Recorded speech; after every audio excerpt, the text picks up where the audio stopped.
नमस्कार, मैं धनंजय कुमार द नागरिक में आपका स्वागत है।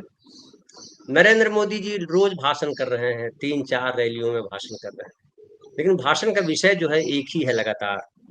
और वो कांग्रेस से घोषणा पत्र को लेकर के बोल रहे हैं कि आपकी संपत्ति कांग्रेस दे देगी मुसलमानों को, घुसपैठियों को। अब कर्नाटक में ये बोल रहे हैं कि औरंगजेब के अत्याचार की याद नहीं आती कांग्रेसियों को, कितना अत्याचार किया। उसके बाद एक वीडियो वायरल किया जा रहा है। अमित मालवीय जो आईटी सेल के हेड हैं, उन्होंने वीडियो एक लगाया है राहुल गांधी के किसी भाषण से, जिसमें वो राजा महाराजा की बात कर रहे हैं राहुल गांधी। उसको लेकर के अमित मालवीय कह रहे हैं कि राजपूतों से माफी मांगो। तो अभी भी वो जो है वही धर्म वही सब चीजें चल रही है। लेकिन मेरे ख्याल में आया कि जो हिंदुओं पर अत्याचार की कहानियां हैं मुसलमानों की तो कम है। औरंगजेब का नाम लेते हैं आप, उसका तो कम है, लेकिन सालों सैकड़ों साल जो ब्राह्मणवादियों ने, जो राजाओं ने इस देश के लोगों पर किया है, नागरिकों पर किया है। वो दलित जातियां बनाई, शूद्र बनाए, दलित बनाए, अछूत बनाए, क्या नहीं किया। कौन से जुर्म नहीं हुए, उन्हें आदमी की तरह नहीं देखा गया। आजादी से पहले क्या हालत थी देश की। आज भी आप देखते हैं कि मंदिरों में, कई जगह मंदिरों में घुसने नहीं दिया जाता। महिलाओं के साथ क्या स्थिति रखी, सती प्रथा किसने लाई, सती प्रथा क्यों हुई, बाल विवाह क्यों होते थे, ये तमाम सारे सवाल हैं। और कौन से कुकर्म, कौन से जुर्म नहीं हुए। आप मुसलमानों के नाम पर, औरंगजेब के नाम पर मुसलमानों को परेशान करिए, मुसलमानों को विलेन साबित कीजिए, लेकिन जिसके आप पैरोकार हैं, जिस धर्म के पैरोकार हैं, उनकी बुराइयों की तरफ भी तो देखिए। ब्राह्मणवादियों ने कौन सा जुर्म नहीं किया। त्रावणकोर एक राज्य था, बहुत ज्यादा पुरानी बात नहीं है, 150-200 साल पुरानी बात है, अंग्रेजों के आने के समय की बात है, जो अभी केरल में। वहां का राजा वहां की महिलाओं से, जो दलित महिलाएं थी, पिछड़ी जाति की महिलाएं थी, उनसे स्तन टैक्स लिया जाता था, ब्रेस्ट टैक्स। और वो ब्रेस्ट के साइज के आधार पर। और ये था कि अगर आप टैक्स नहीं देंगे तो आप ऊपर कपड़े नहीं पहनेंगे, अपने ब्रेस्ट ढक नहीं सकते। अंग्रेज आए तब उस पर रोक लगी। ये भूल जाते हैं नरेंद्र मोदी। उत्तर भारत, बिहार में डोला प्रथा एक हुआ करती थी। डोला प्रथा में वो जो जाने दुश्मन नाम की एक फिल्म आई थी, अगर आप याद हो आप लोगों को, तो वैसे ही वो था कि कोई भी लड़की शादी करके जब बारात ले जाती थी लड़की को, तो जो राजा होता था, जो जमींदार होता था, उसके यहाँ रात उसको बितानी पड़ती थी। बाराती सब बाहर, दूल्हा सब बाहर इंतजार करते थे। और उसके बाद जो है सुबह वो औरत वहां से निकलती थी, नवविवाहिता, और अपने घर जाती थी। कितने सारे इतिहास है, कितनी सारी घटनाएं हैं। दलितों के साथ क्या किया गया, अछूतों के साथ क्या किया गया। अछूत किसने बनाया, क्या मुगलों ने अछूत बनाए थे।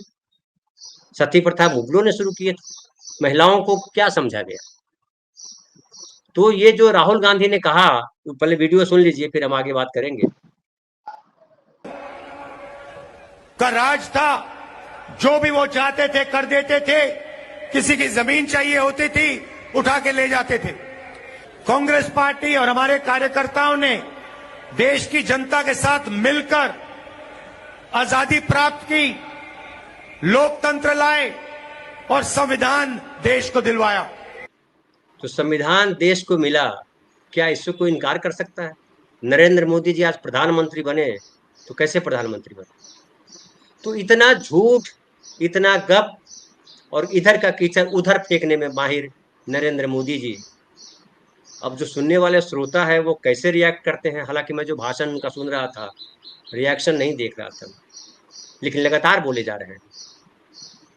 आज हम इसी पर बात करेंगे। और हमारे साथ 4 वर्ष साथी हैं।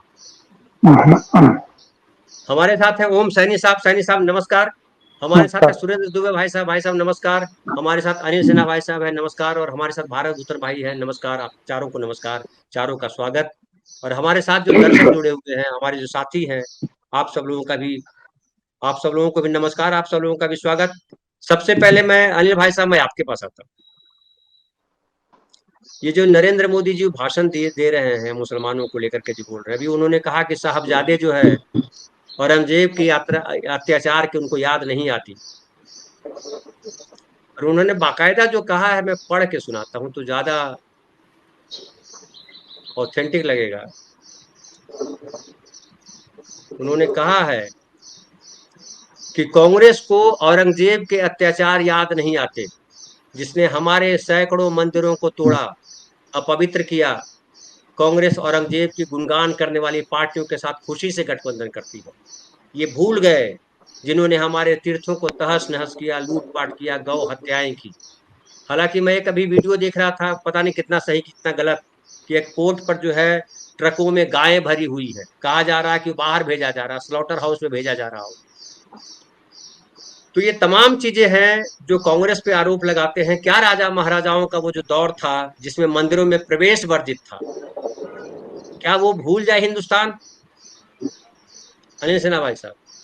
अरे देखिए, ये जो नैरेटिव है, मुसलमान विरोधी जो नैरेटिव है, अब इसके अलावा उनके पास कोई ऑप्शन नहीं है।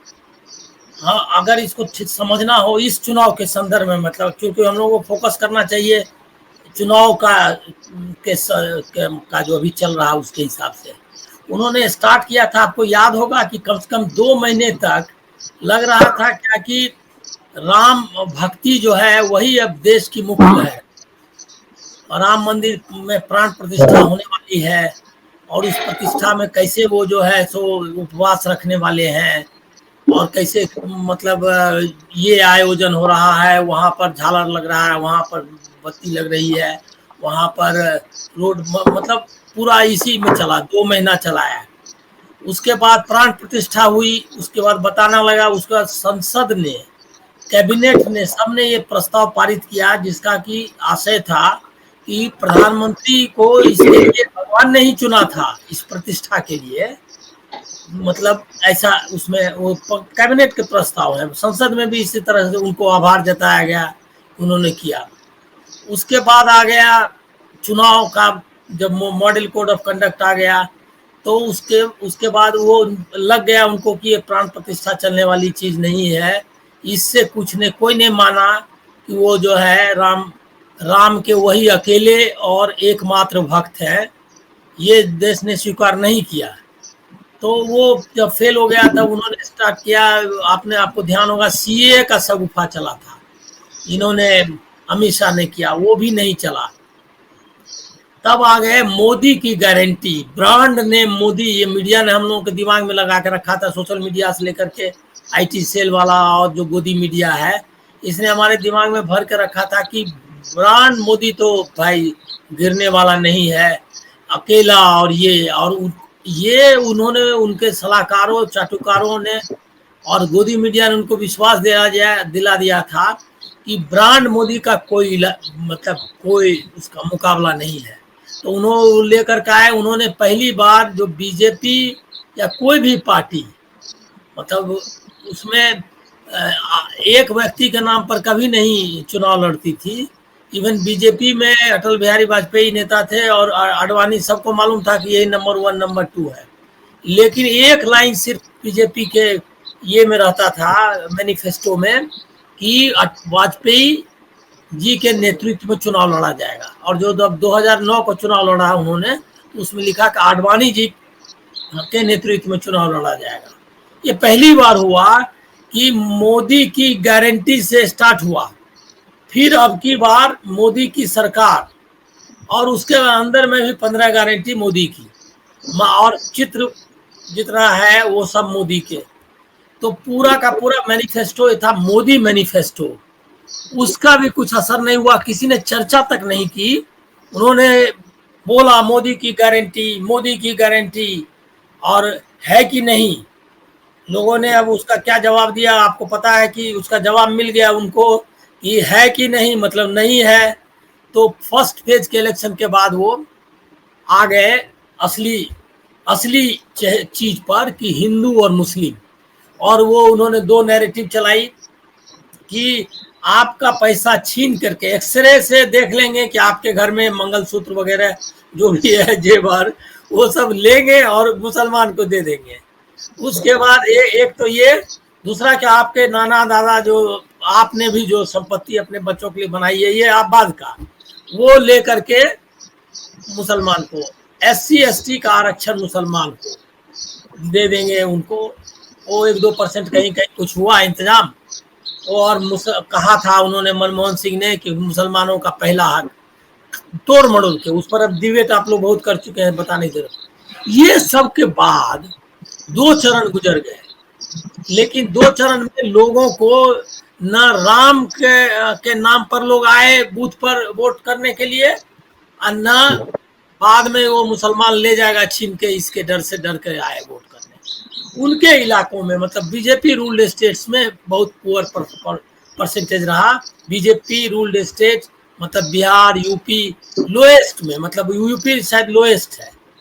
और जो स्टेट उनके हाथ में नहीं, हाथ में था भी, लेकिन वहां जहाँ प्रोटेस्ट चल रहा है, जैसे त्रिपुरा है, मणिपुर है, असम है, बंगाल है, ह्यूज पोलिंग हुई। इसीलिए कि वो जो है, जो जिस तरह की सरकार ये चला रहे हैं, उसके दुख का अनुभव सबसे ज्यादा हम लोग बोलते हैं कि हम लोग मेनलैंड में, एक चीज आप समझ लीजिए, हिंदुस्तान में अभी मैं ये शिकायत आपसे भी करूंगा, सबसे करूंगा, कि हम लोगों ने मान लिया है कि जो नॉर्थ इंडिया के लोग हैं, कि ये हिंदुस्तान हमारे बाप का है।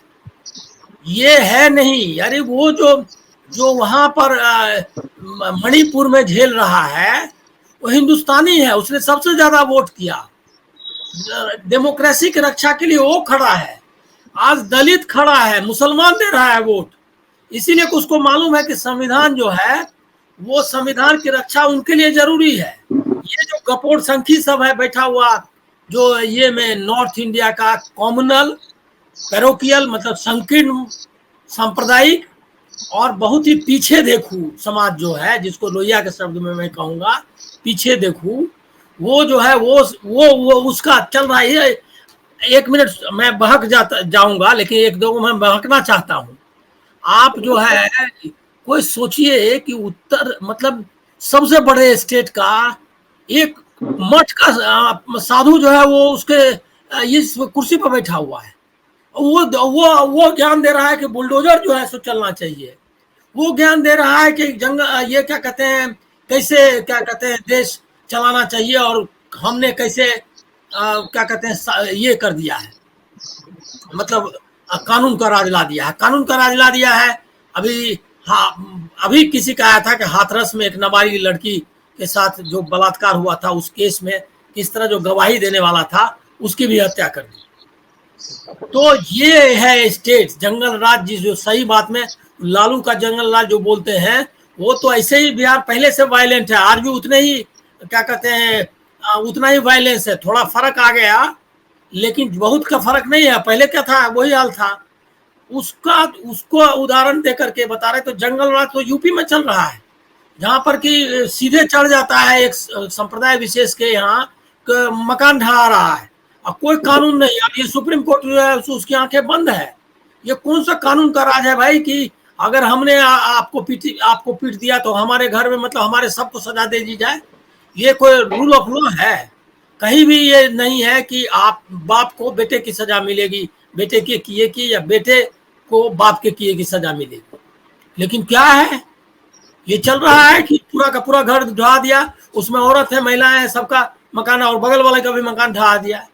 तो ये बुलडोजर राज चला रहा था। ये सब का असर नहीं हुआ। यूपी में सबसे कम मतदान हुआ।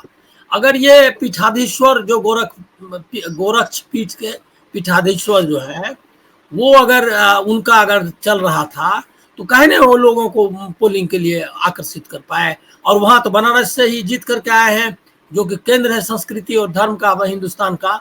वहां के वो MP हैं, सांसद खुद हैं, और गंगा का बेटा क्या क्या गंगा ने बुलाया, मां ने क्या क्या वो सब बोलते रहते हैं। उसके बाद भी कोई नहीं गया बूथ पे। इसका मतलब आप समझ रहे हैं कि अल्टीमेट उनका है कि पोलराइजेशन, यही एक उनका अस्त्र है, इसमें कोई तथ्य नहीं है। और राहुल गांधी ने एक काम किया कि सारा नैरेटिव को रास्ते पर ला दिया। वो बोल रहा है क्या कि भाई जो हम जाति जनगणना कराएंगे, जाति जनगणना कराएंगे, जो जातियां या जो समुदाय कम मतलब रह गया है उसके लिए इंतजाम करेंगे, कैसे उनको शिक्षा दो, नौकरी दो, ज्यादा लोगों को शामिल करो, और उनके हिसाब से उनको देंगे। अगर बड़ी संख्या में लोग हैं और लोग उनके कम संख्या में कहीं हैं, तो उनको बराबर उनको रिप्रेजेंटेशन। ये सारा कुछ उसने एक नैरेटिव बनाई। दूसरा वो कह रहा सबसे जो क्रांतिकारी बात जो कि प्रियंका गांधी ने कही थी, और आगे मैं हम लोगों को थोड़ा लोगों को एडुकेट करना चाहिए।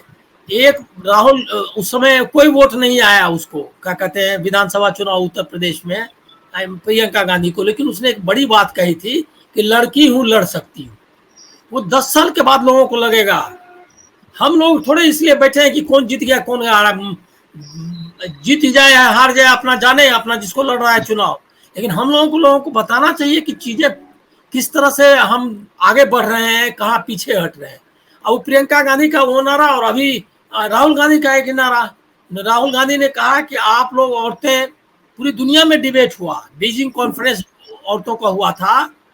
उस बीजिंग कॉन्फ्रेंस में लोगों ने क्या किया कि जो घरेलू महिलाएं रहती हैं उनका काम का कोई मूल्य नहीं आंका जाता है। तभी पूरी दुनिया में डिबेट चल रहा है कि घर में, ये सिर्फ भारत का मामला नहीं है, भारत तो में ज्यादा है कि बाहर में भी काम कर रहे हैं, घर में भी काम कर रहे हैं, बच्चे को भी पाल रहे हैं। वहां भी अमेरिका, इंग्लैंड, सब जगह इस तरह का कमोबेश एक जो औरतों को बराबरी नहीं है उसका है मामला। तो उसके काम को कंपनसेट किया जाए, उनको दिया जाए। राहुल गांधी ने ये अनाउंस किया और इसकी बड़ी तारीफ हो रही है जो पढ़े लिखे लोग हैं उनमें, कि भाई उसने पहली बार रिकॉग्नाइज किया, स्टेट ने रिकॉग्नाइज किया कि 10 घंटा बाहर भी काम कर रही है, 10 घंटा घर में काम कर रही है, घर के काम का उसको कुछ मुआवजा नहीं मिलता है, उसको कोई रिकॉग्नाइज नहीं करता है ना, उसका कंपनसेशन, उसको पैसे भी नहीं मिलते। मतलब पैसे मिलने में तो घर को भी मिलना है ना। उसने कहा कि हम जो आपको देंगे 1 लाख रुपया महीना और साल में, वो इसलिए दे रहे हैं कि आप जो 10 एक्स्ट्रा काम घर में कर रही है उसको स्टेट कंपनसेट करेगी। ये समझिए कि 50 साल आगे की बात है। तो वो राहुल गांधी 50 साल आगे ले जाने की बात कर रहा है, और ये शख्स औरंगजेब की बात कर रहा है। और औरंगजेब, बस खाली लास्ट लाइन में आपको बता दूं कि औरंगजेब, मान लिया मुस्लिम लीग के साथ कांग्रेस ने कभी समझौता नहीं किया। ये आरोप भी लगता है कि 1937 में अगर उन्होंने समझौता कर लिया होता तो 47 में बंटवारा नहीं होता। ऐसा एक डिबेट इंटेलेक्चुअल जो लोग चलाते हैं कि 37 में अगर आप उनको मंत्रिमंडल में शामिल कर लेते तो वो लोग 47 में मांगते नहीं, गलत बात है। वो लोग मांगते और उसके बाद भी, और इसका गांधी जी ने उनको कोशिश नहीं की, जबकि उनको मालूम नहीं कि जिन्ना और गांधी जो है ने, गांधी जी ने अपने पहल से उनके पास जा करके, पहल से उन्होंने 1944 में जब पुणे से निकले, पहला काम किया कि जिन्ना से बात करने की कोशिश की, नहीं माना क्योंकि वो तो अमादा था, वो तो चर्चिल का एजेंट था। तो मुस्लिम लीग के साथ किसने समझौता किया? 3 सरकारें चलाई, वो 3 सरकारें जो पाकिस्तान में गई, सिंध सरहद मतलब नॉर्थ वेस्ट फ्रंटियर प्रोविंस, और बंगाल, और रास्ता प्रशस्त किया पंजाब में भी। ये इन लोगों ने, कांग्रेस ने कभी उनके साथ समझौता नहीं किया। और मैं आपको बता दूं कि सिंध में करीब करीब बराबर की स्थिति थी। ये बैठा रहा इसका हिंदू महासभा का मंत्री साहब, और सिंध में प्रस्ताव पारित हुआ कि हम लोग जाएंगे पाकिस्तान में। इसका विरोध नहीं किया, खाली वोट नहीं किया उसके पक्ष में, उस मंत्रिमंडल में शामिल था जिसने ये प्रस्ताव किया। ऐसा ही नॉर्थ वेस्ट फ्रंटियर प्रोविंस में वो लोग जेल जब चले गए तो ये लोग उसके मंत्रिमंडल में शामिल हो गए। अब बंगाल की बात तो आप जानते हैं कि इनका जो देव पुरुष है, जिसको कि शहीद का दर्जा बताते हैं, श्यामा मुखर्जी, हाँ, वो उसमें उप मुख्यमंत्री था, मतलब उप मुख्यमंत्री था या नहीं, वित्त मंत्री था। और उसने लिखा था कि इनको दबाओ, 1942 के जो क्रांति चल रही है इसमें कहा कि इनके खिलाफ ठीक से कार्रवाई होनी चाहिए। तो ये है, ये क्या इनका, ये जब औरंगजेब की बात करें ना तो इनको ये याद दिला दीजिए कि आप लोग मुस्लिम के साथ बैठ करके उस समय कहाँ गया था औरंगजेब, और उस समय क्या हुआ था। और दूसरा है क्या कि मैं तो भाई औरंगजेब पर मैंने काफी किताबें पढ़ी हैं। औरंगजेब ने कई मंदिरों का फरमान दिया, कई धर्म मठों को, ये भी है। और ये जो तथ्य है, ये जदुनाथ सरकार जो कि उनके ही लोग थे, मतलब हिंदू महासभा का मेरे ख्याल में अध्यक्ष भी रहे या नहीं, लेकिन एक सम्मेलन हुआ था 47 का 46 के आसपास, उसके वो सदर थे ये जदुनाथ सरकार। लेकिन क्या था कि उनका वो ईमानदार इतिहासकार थे, तो उन्होंने जो है ये किया, मतलब सच लिख दिया, औरंगजेब के खिलाफ लिखा, शिवाजी के बारे में भी बहुत लिखा, लेकिन वो बता दिया, वो सारे डॉक्यूमेंट्स उसने निकाल के रख दिए कि कहाँ कहाँ वो डॉक्यूमेंटेड है कि किन किन मंदिर को दिया। और दूसरा है कि एक मंदिर को जमींदोज किया सिर्फ महाराष्ट्र में, वो भी दूसरी वजह से। इसके अलावा कोई मंदिर को ढहाने का उसका कोई ये नहीं है, क्या कहते हैं, इतिहास नहीं है। ये तथ्यात्मक है, क्या है, झूठ। आपने सही कहा, झूठ, मिथ्या वचन, और वो का मतलब, हाँ, अपने बोलते हैं, ज्यादा बड़ा खराब ना लगे, चोर बोले जोर से। हाँ, आप बिहार का ये मुहावरा जानते हो कि कहता है कि चोर बोले जोर से। होता गया है कि जब चोर लोग दौड़ते हैं चोर के पीछे, हमारे यहाँ कहावत है, चोर के पीछे दौड़िएगा तो वो भी चोर चोर करके आगे निकल जाता है, तो पते नहीं चलता है चोरी किया कि नहीं, चोर कौन था। बिल्कुल बिल्कुल। मैं आपके वापस आता हूँ भाई साहब, मैं आपके वापस आता हूँ, छोटी सी टिप्पणी लूंगा। सनी साहब, जिस तरह से औरंगजेब के बार बार औरंगजेब की बात करते हैं, हालांकि अनिल सिन्हा भाई साहब ने बतला दिया, लेकिन मुझे औरंगजेब तो मैं नहीं जानता हूँ, लेकिन मैं ये जानता हूँ कि आज भी जमींदारी प्रथा का अंत क्यों किया गया जब देश आजाद हुआ, तो किससे मुक्ति दिलाने के लिए की गई थी जमींदारी प्रथा का अंत। प्रीवी पर्स का खात्मा हुआ, बैंकों का राष्ट्रीयकरण हुआ, पेट्रोलियम जो पदार्थ थे उनका राष्ट्रीयकरण हुआ, आम आदमी को बराबर का दर्जा दिया गया, महिलाओं को बराबरी का दर्जा दिया गया। क्या संविधान से पहले ये सब था हिंदू राज में? तब तो हिंदू राष्ट्र, उसके पहले हिंदू रजवाड़े भरे पड़े थे, सब हिंदू रजवाड़े ही थे, मुस्लिम तो कम ही थे। और जमींदारों के आने से पहले, अंग्रेजों से आने से पहले जो देश था, मैं जो पढ़ रहा था, मैंने एक उदाहरण दिया कि त्रावणकोर के राजा ने तो कानून बना दिया था कि जो दलित पिछड़ी जातियों की महिलाएं हैं वो अपना स्तन नहीं ढके, और अगर ढकेंगी तो टैक्स देना पड़ेगा। ये तो जग जाहिर है, ये तो लिखा हुआ है, 5,000 साल पुरानी बात नहीं है, वो 200 साल पहले की बात है, 150 साल पहले की बात है। जी धीरेन्द्र जी, वर्तमान से मैं वापस इतिहास पे आऊंगा, पहले वर्तमान में चलता हूँ। मैं लगातार कह रहा हूँ कि राजस्थान में जो भी मूल्यांकन हो रहा है वो 2014 और 19 के मतों से हो रहा है कि बाहर एनडीए को इतना मिला, इसलिए सिफर रहा है कांग्रेस। मैं कहता हूँ इसको 2019 से नहीं, 2023 से देखिए। 2023 में जब विधानसभा के चुनाव हुए थे तो कांग्रेस को कितने वोट मिले थे और भारतीय जनता पार्टी को कितने वोट मिले थे, और अब वो सब तथ्य निकल के आ रहा है, क्योंकि ये जो मीडिया है ये इन सब चीजों को निकालता नहीं है। वो बताता है कि 173 सीटें ऐसी रही विधानसभा की जहां इस पे बड़ा सुस्ती से मतदान हुआ है। वो उल्लास और वो जो 2014 और 19 का था वो ड्रॉप हो गया बहुत तेजी के साथ में, और उस ड्रॉप होने की स्थिति भी वो बताते हैं कि 4.5% कम हुआ है अभी वाले उसके अंदर। और उसके बाद में ये बताते हैं कि करीब 11 सीटें ऐसी हैं जो लोकसभा के जो विधानसभा 8 विधानसभा कवर करती है, उसमें इंडिया गठबंधन का दबदबा है, और गठबंधन वाली सीटें विजय की ओर जा रही हैं, चाहे वो बाड़मेर हो, चाहे नागौर हो, चाहे सीकर हो।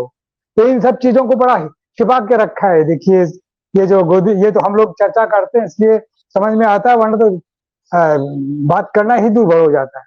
अब आते हैं इस बात पर, क्या ब्राह्मणवादियों के अत्याचार वाला सिलसिला जो है, इतिहास के कई खंड हैं जिनको कि ठीक से पढ़े जाने पर चीजें बड़ी साफ नजर आती हैं। और जब औरंगजेब की बात होती है तो मैं इरफान हबीब और प्रोफेसर सतीश चंद्रा को रेफर करता हूं, जिन्होंने बहुत गहराई से इनका स्टडी किया है। और साथ साथ में ये तो सामान्य जन भी जानता है कि तुलसीदास जी ने मस्जिद में बैठ के रामायण लिखी है, इसको देखिए ना आप। और ये सत्य है कि जयपुर रियासत के जो राजा थे, उन लोगों के मंदिरों की देखभाल के लिए जिम्मा दिया था फूले राय के जो भी उस वक्त क्या कहते हैं खानदान से थे उनको। और अकबर के औरंगजेब के जमाने में उन सबको सब लाभ मिला है, मंदिरों को कैसे वो सब दिया जाता था। ये भी कहते हैं कि औरंगजेब जो है अपने हाथ से टोपियां सिल करके बिकने के लिए भेजता था और उससे अपना गुजारा चलाता था। लेकिन ये सब बातें नहीं कहेंगे, सिर्फ यही कहेंगे कि उसका उस वक्त को जो दंड का जो सिस्टम रहा होगा, जो सभी राजाओं और सभी उनके साथ में जैसा भी था, वो उनकी क्रूरता को आप अगर उसके साथ में जोड़ करके और पेश करते हैं और चाहते हैं कि हम वैसी कल्पना करें जो एक सिर्फ, तो उसके लिए हम कहेंगे कि हमने दूसरे शासन भी देखे हैं। और फिर देखिए हमारे यहाँ तो हमारा सौभाग्य है कि हमारे यहाँ जो ब्राह्मण है वो ऐसे भी हुए हैं, क्योंकि पढ़ने लिखने का तो रास्ता उन्हीं के पास में था। तो जितनी समाज रचनाओं के जितनी आचार संहिताएं बनी हैं, उनमें से सबसे रद्दी थी, जो सबसे घटिया थी, उसको शासन्य और ब्राह्मण राष्ट्रपुरोहितों ने पसंद किया। वो थी मनुस्मृति, जिसमें 4 वर्ण थे, जिसमें सारे संकट थे। उन्होंने नारद स्मृति नहीं पसंद की, भारद्वाज स्मृति नहीं पसंद की, बृहस्पति स्मृति नहीं पसंद की। उन्होंने जो ऐसी लेफ्ट ओरिएंटेड संहिताएं थी जो हमारे ऋषि लोग उस वक्त में रचना कर रहे थे, यानी विद्वानों की जाति नहीं, विद्वान सारे इस तरीके से सोचते थे, क्योंकि ऋषि परंपरा का सिलसिला रहा है, श्रुति परंपरा का सिलसिला रहा है, जिसको जांचने के बाद में चीजें सामने आई है। एक किसी संकीर्ण समाज को रिप्रेजेंट नहीं करते। ये जो भारतीय उपमहाद्वीप है, प्रायद्वीप है, ये किसी संकीर्ण समाज को रिप्रेजेंट नहीं करता। ये संकीर्ण समाज तो इस ख्याल के लोगों ने किया है जो अभी हिंदू महासभा या जनसंघ के नाम से, या फिर वर्तमान में जो भी बैठे हैं, जिनके पास में वो सारे इतिहास के दृष्टि और दृष्टांत नहीं है जिनसे समन्वय और सौहार्द स्थापित हो।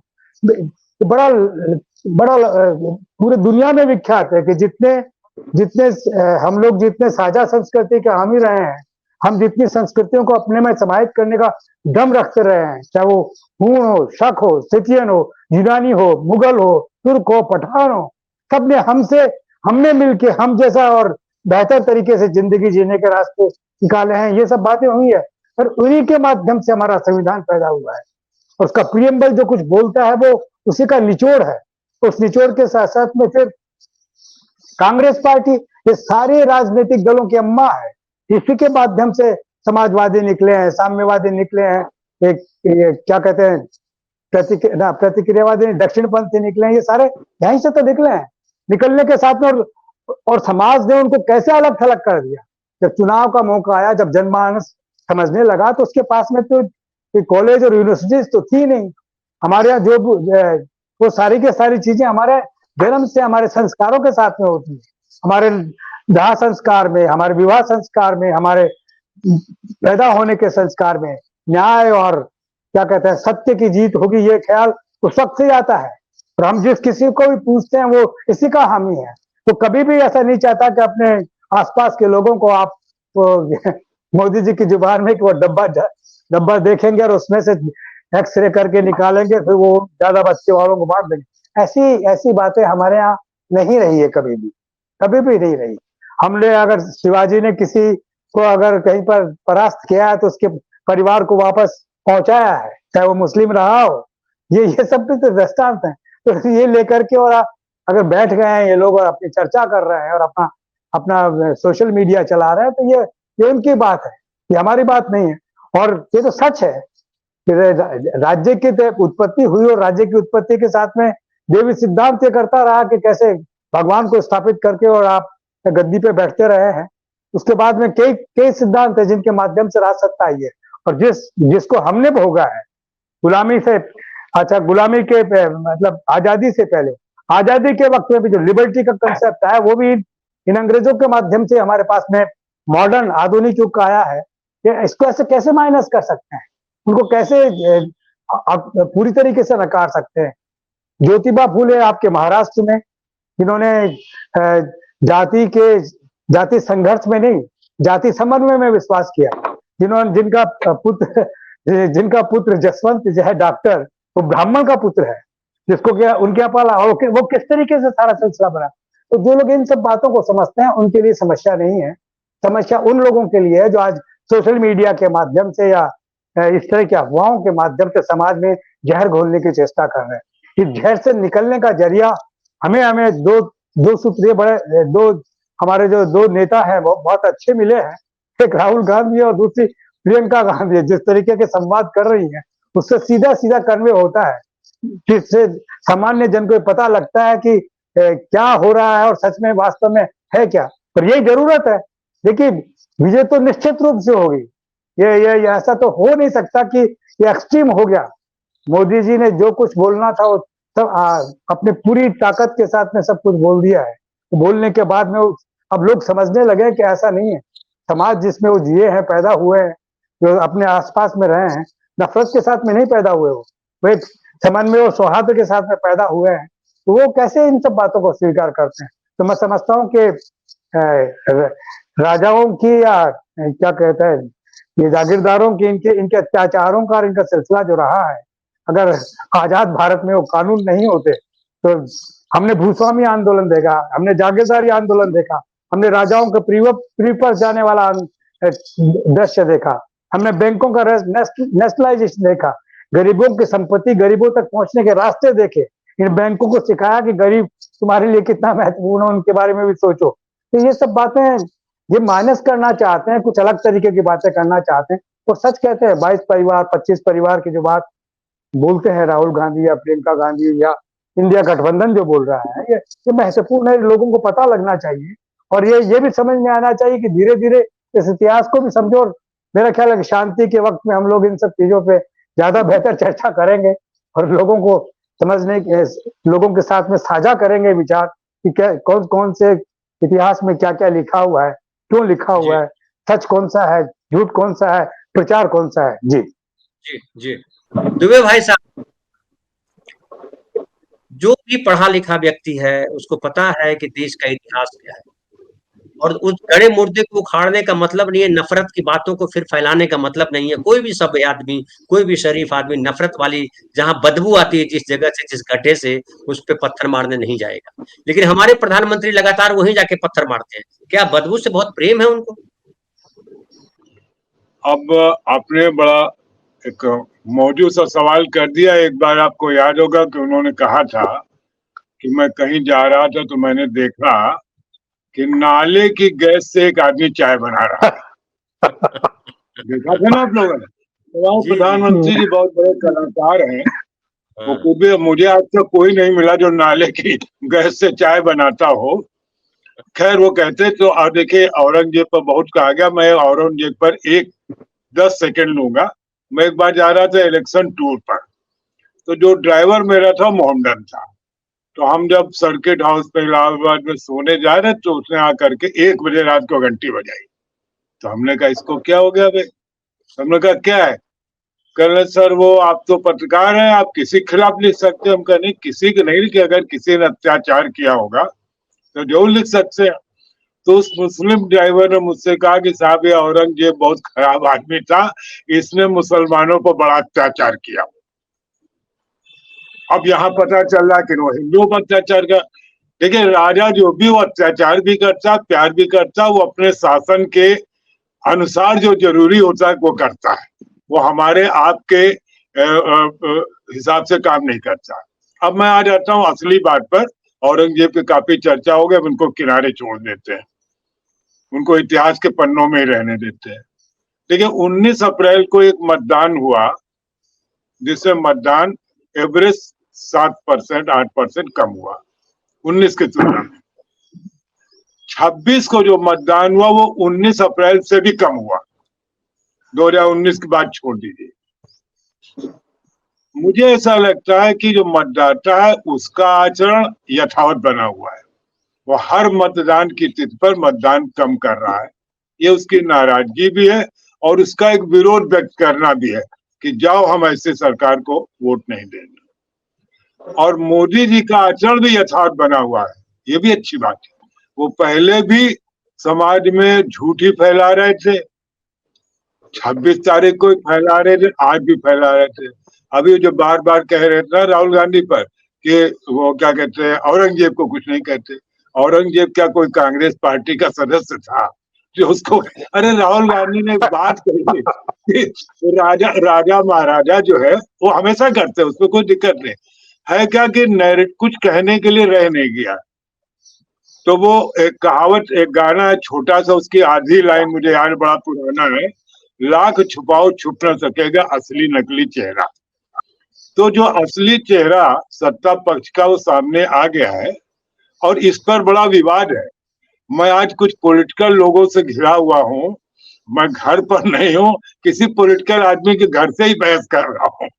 अभी इस बहस के बाद भी उनसे भी बहस करनी पड़ेगी। मैं देख रहा हूँ कि नहीं, लोग भ्रमित हैं, अभी भी उनको लगता है कि नहीं एक बहुत बड़ा वर्ग है जो मोदी जी से बहुत प्रभावित है स्वाभाविक है। लेकिन जो वोट कम हो रहा है उससे लगता है कि दो वर्ग में वोटर बन गया। एक जो मोदी जी का बनवा वोटर है, दूसरा जो मोदी जी को हटा देना चाहता है, तीसरा वोटर कोई मैटर नहीं कर रहा। इसीलिए 5%, 6%। अब बताइए, हेमा मालिनी के इलाके मथुरा में 12% की वोटिंग हुई, और 12% बहुत होता है। मुझे ऐसा लग रहा है कि अब जो थर्ड फेज आएगा उसमें ये और कम होने वाला है।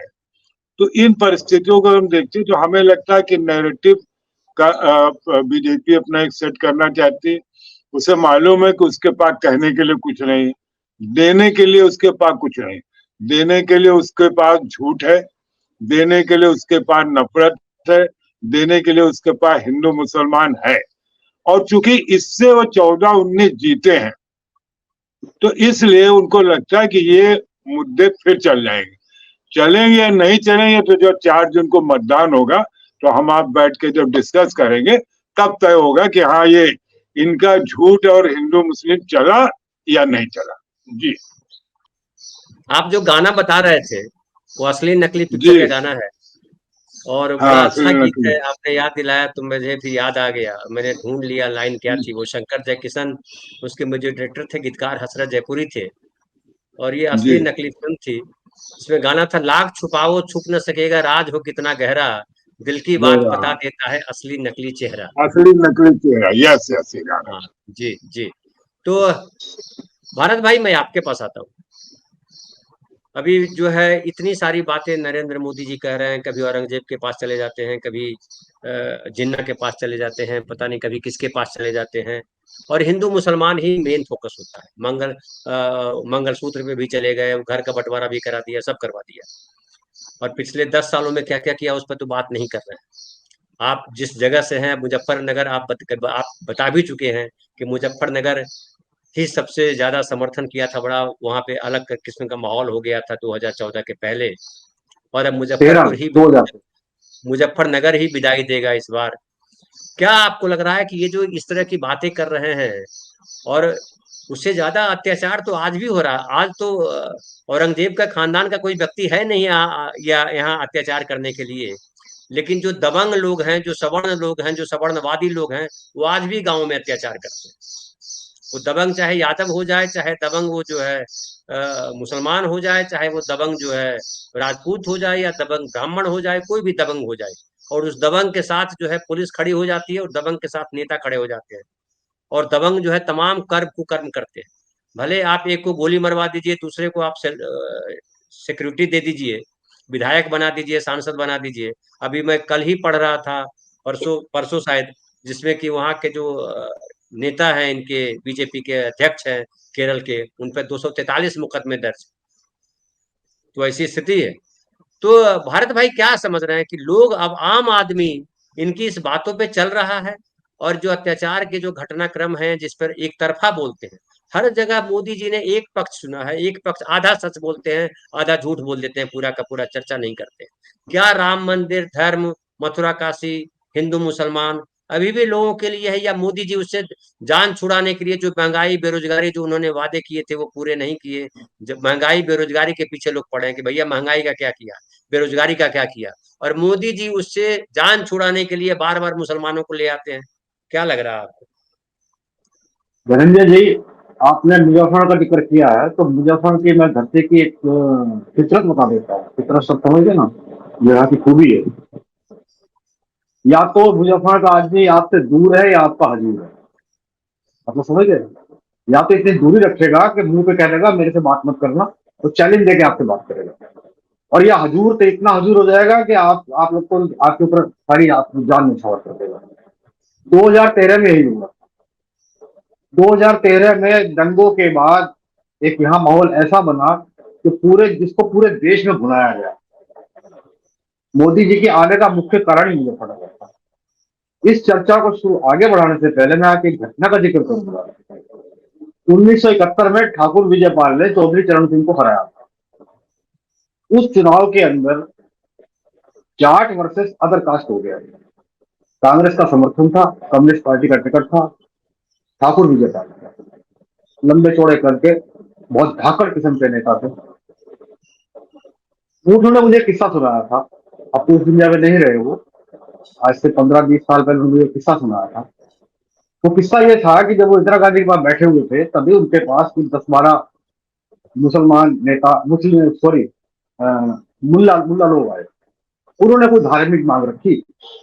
इंदिरा गांधी ने उनको ये जवाब दिया कि अगर मेरे पास तुम्हारी तरह 10-20 चोटी वाले आके बैठ गए और वो भी कोई इस तरह की मांग रखने, तो मैं क्या जवाब दूंगी उनको। तो यकीन मानिए, मुझे ठाकुर साहब ने बताया कि वो अपनी बात कहे बिना वापस हो गए। इंदिरा गांधी ने चाय पिलाकर उनको वापस कर दिया। ये तो रहा एक। दूसरा मैं कहना चाहता हूँ कि ब्राह्मणवादियों से बात करने से पहले, ये ब्राह्मणवाद क्रिश्चियन में भी है, मुसलमान के अंदर भी बैठा हुआ है ब्राह्मणवाद। ये ब्राह्मण जाति से मतलब नहीं है, ब्राह्मणवाद हर धर्म के अंदर है। वहाँ पादरी और थे, वहाँ हाँ वो हाँ, हर धर्म के अंदर ब्राह्मणवाद है। इवन न सिख धर्म के अंदर भी ब्राह्मणवाद है। ये जो अकाली दल का गठन हुआ है, पूरे महंतों ने गुरुद्वारे के ऊपर कब्जे कर लिए थे और इनको मार भगाया था, गुरुद्वारों को मुक्त कराया गया था। उसके बाद शिरोमणि प्रबंधक कमेटी का गठन हुआ था। ये आपको इतिहास जानकारी है या नहीं है, ये जानकारी होनी चाहिए। वो ब्राह्मणवाद के खिलाफ लड़ाई थी सिख धर्म के अंदर, तो ब्राह्मणवाद के खिलाफ तो पूरी लड़ाई है। अब ब्राह्मणवाद, बुद्धिज्म भी पूरा यही है। हाँ बुद्धिज्म भी पूरा यही।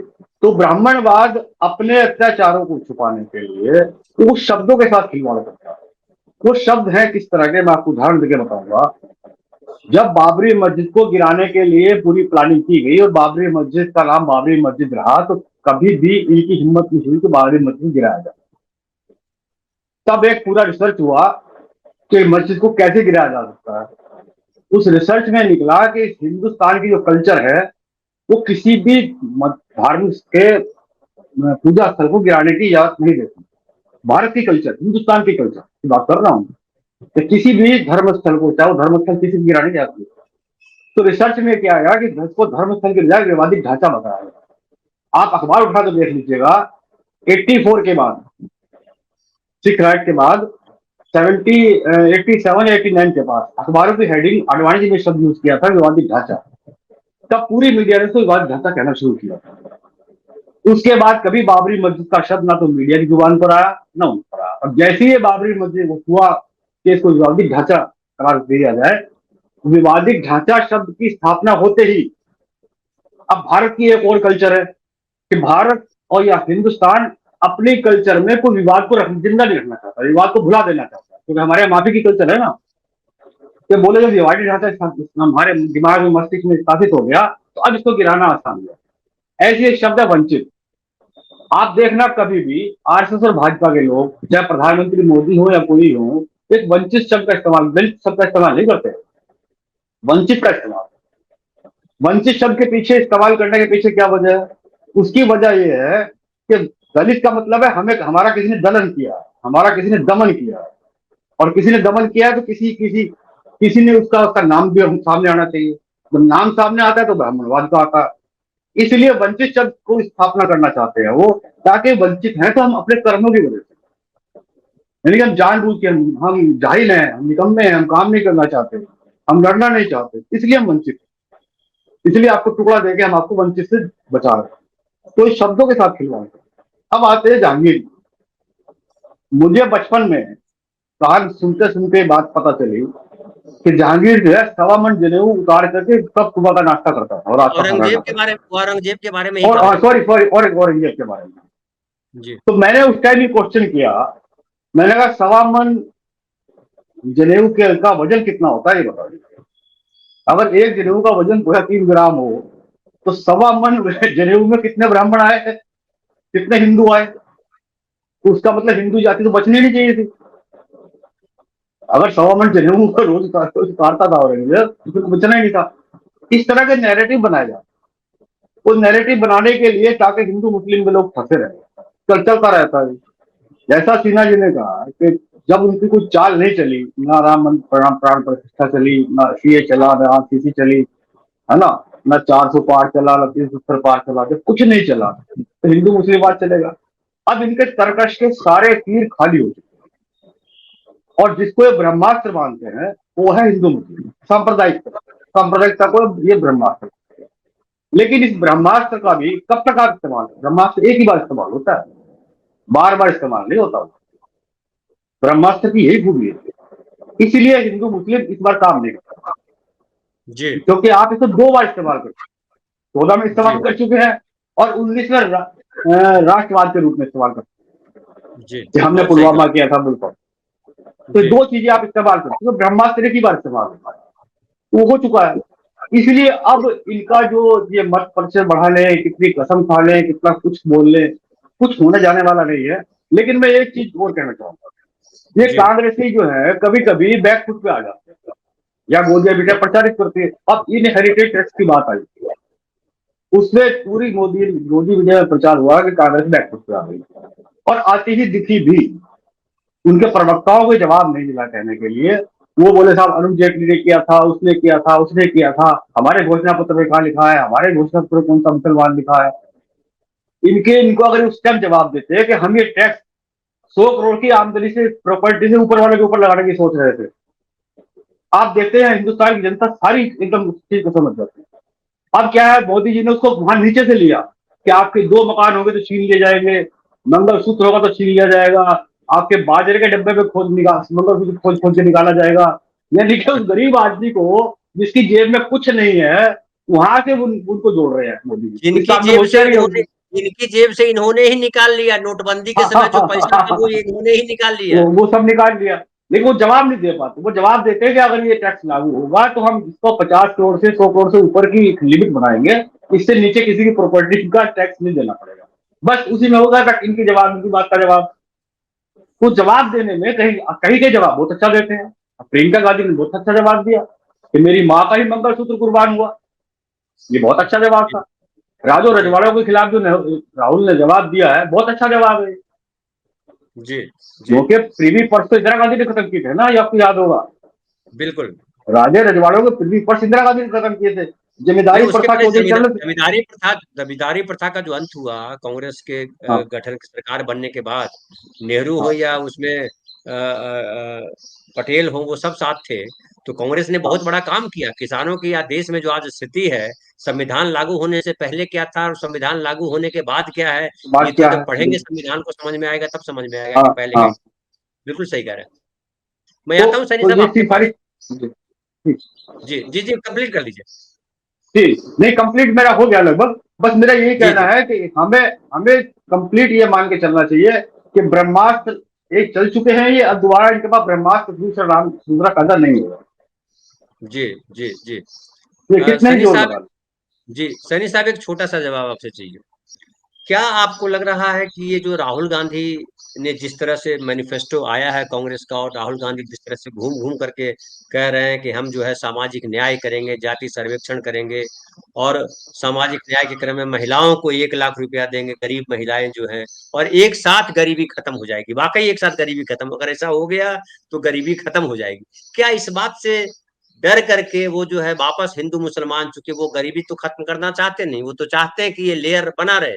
आरएसएस का एजेंडा तो यही है कि इस देश में गरीबों की संख्या ज्यादा रहे, 2-3 उद्योगपति रहे और इनकी सरकार रहे।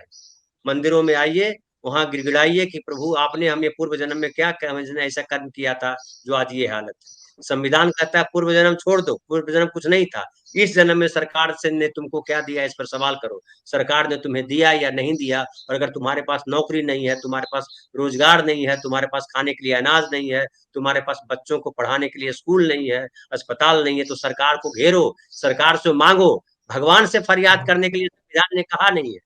ये कब तक छुपाते रहेंगे नागरिकों से संविधान को?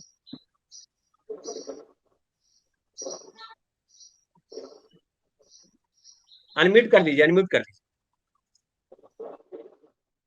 ये तब तक चलेगा जब तक कि लोगों के पास ये जुबान नहीं आ जाएगी कि हम नागरिक हैं और एक संविधान के तहत नागरिक हैं, हमारे कुछ कर्तव्य हैं और हमारे कुछ ड्यूटीज हैं, और एक राज्य की रेस्पॉन्सिबिलिटीज है, जो राज्य को पूरा करना है, दायित्व है उसका।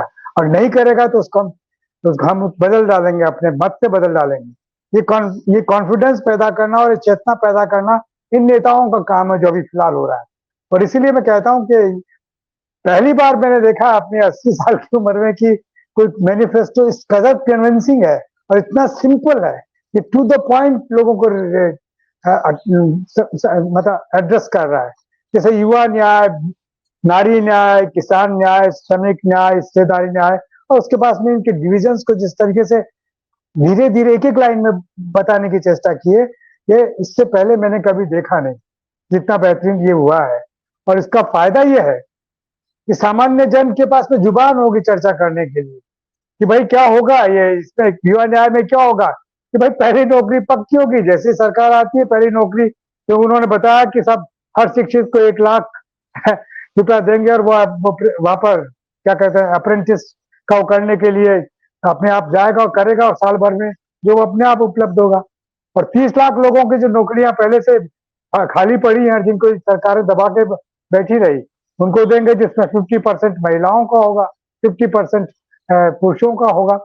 और ये तो पेपर लीक से मुक्ति। और जितने सवाल है आपके पास में, उन सारे सवालों के जवाब ये जो घोषणा पत्र है ये उसमें लिखे हुए हैं, और ये सचमुच में बड़ा कन्वे करने वाले। और राहुल गांधी जो इन बातों को लेके चलते हैं, तो वो चलने के साथ ही ये घोषणा पत्र भी उनके लोगों के साथ में होता है, तो संवाद ठीक से हो सके, क्योंकि ये जो झूठ और अफवाह के आधार पर टिका हुआ सारा नरेशन है, ये खत्म हो सकता है। इसको हो रहा है, बहुत तेजी से हो रहा है, अखबारों की मदद के बावजूद, गोदी मीडिया की मदद के बावजूद, इलेक्ट्रॉनिक मीडिया की मदद के बावजूद ये नरेशन खत्म हो रहा है।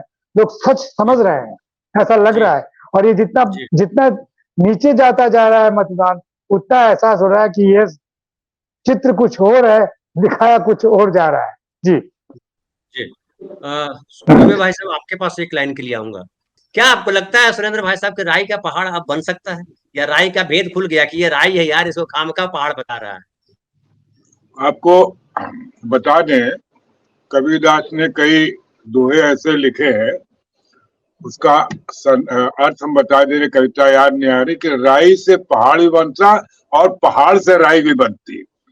ईश्वरी सत्ता को जो याद करते तो कहा जाता है कि अर्थ से फर्श पर पहुंचा दिया, फर्श से अर्थ पर पहुंचा दिया। ये एक सामान्य प्रक्रिया है हमारे समाज की।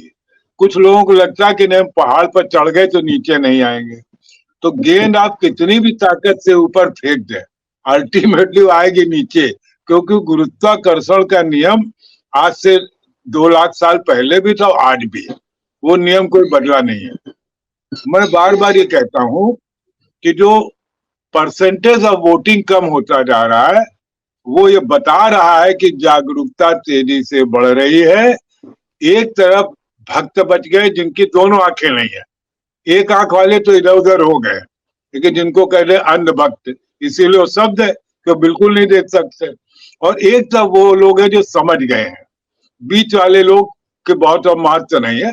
तो जो परसेंटेज घटता जा रहा है, उससे लगता है कि मोदी भाजपा सरकार का जो दृष्टिकोण है, उससे लोगों की असहमति बढ़ती जा रही है। और अभी जो 3rd फेज में होगा, अगर ये और गिरता है या इतना ही गिरता है, तो आप निश्चित मान लीजिए कि सत्ता परिवर्तन it is on the cards. जी, मैं भारत भाई, मैं जो दुबे साहब ने कहा उसको एक लाइन और मैं आपसे बढ़वाना चाहता हूँ कि क्या आपको लग रहा है कि ये सत्ता जो है बच जाएगी अब? मैं दुबे जी की बात को आगे बढ़ाते हुए कहूंगा कि जो दुबे जी ने कहा कि परसेंटेज गिरने का मतलब ये है कि लोग जागरूकता हो रहे हैं। मैं कहूंगा कि जितना परसेंटेज डाउन हो रहा है, इतना लोग ये समझ रहे हैं कि एक चुप तो सुख। एक गांव में मिसाल होती है, एक चुप तो सुख। जब से अत्याचार किसी गरीब के ऊपर होता है तो गरीब की आहा मत लेना, ये हमारे यहाँ बताया गया। ये गरीब की आहा बोल रही है। एक चुप तो सुख का मतलब कि हम जाओ, हम वोट देने ही नहीं जाते, या जाएंगे तो तुम्हारे खिलाफ जाए, ये पक्का।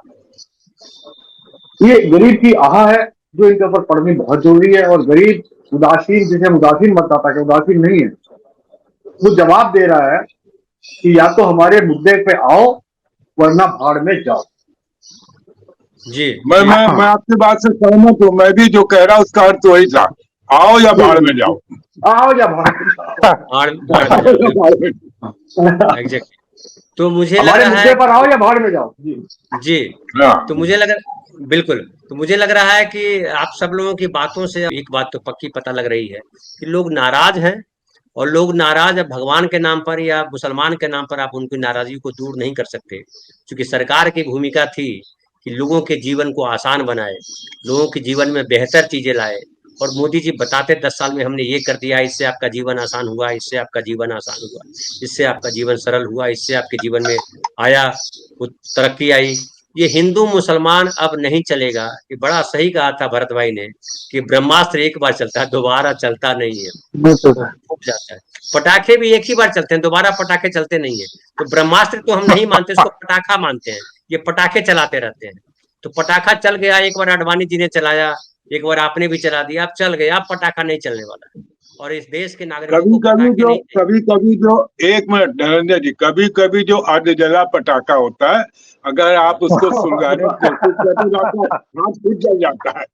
अब ये अर्धजले पटाखे जला रहे हैं। आप जो कह रहे हैं, मेरे साथ ऐसी घटना घट गई चुकी है। मैं उस समय 8वीं या 9वीं क्लास से पढ़ता था, तो जला पटाखा होता, छुरछुरी बुझ गया, तो मैं उसमें आग हाँ रख करके फूंक रहा था कि ये जलेगा, और वो जला और मेरी पूरी भवें जल गई। पिताजी ने मुझे डांटा कि पागल हो तुम, कैसा, इतनी समझदारी तुम्हें नहीं है। मुझे समझदारी नहीं थी, 7वीं 8वीं क्लास में गांव का बच्चा क्या जानता था। तो ऐसी घटना हो चुकी है। बिल्कुल आप सही कह रहे हैं। तो अब देखते हैं क्या होता है। अभी तो चुनाव चुनाव तीसरा, चौथा, पांचवा, छठा राउंड है, और तीसरे राउंड के बाद क्या बयान आता है, हमें तो दरअसल उसका इंतजार है कि तीसरे राउंड के बाद नरेंद्र मोदी जी क्या बोलते हैं, चौथे राउंड के बाद क्या बोलते हैं, पांचवे के बाद क्या बोलते हैं, और सातवां जब हो जाएगा तब क्या बोलते हैं। बड़ा इंपॉर्टेंट है वो समझना, और उसकी अलग से हम समीक्षा करेंगे कि नरेंद्र मोदी जी के बोलते जाने का क्या अर्थ है।